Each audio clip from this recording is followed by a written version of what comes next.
نحمده ونصلي على رسوله الكريم اما بعد فاعوذ بالله من الشيطان الرجيم بسم الله الرحمن الرحیم۔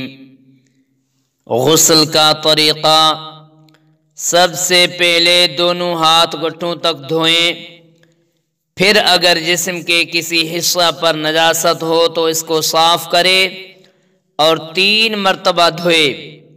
اس کے بعد وضو کرے، پھر تمام جسم پر 3 بار پانی بہائے۔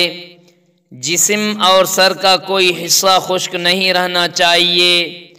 وضو میں کلی کرنا اور ناک میں پانی ڈالنا فرض نہیں ہے، مگر غسل فرض میں یہ دونوں فرض ہیں، اس لیے خاص احتیاط کے ساتھ کلی کرے اور ناک میں پانی ڈال کر نرم ہڈی تک پہنچائے۔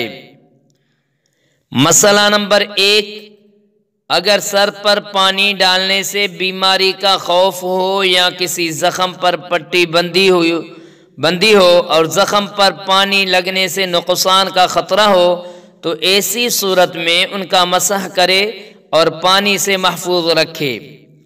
مسئلہ نمبر 2، مستورات کی چوٹی گندی ہو تو کھولنے کی ضرورت نہیں۔ ایسی صورت میں سر پر پانی ڈالیں جو بالوں کی جڑوں تک پہنچ جائے، البتہ اگر چوٹی سخت گندی ہوئی ہو اور پانی نیچے بالوں کی جڑوں تک نہ پہنچنے کا احتمال ہو تو پھر بال کھول کر غسل کرنا ضروری ہے۔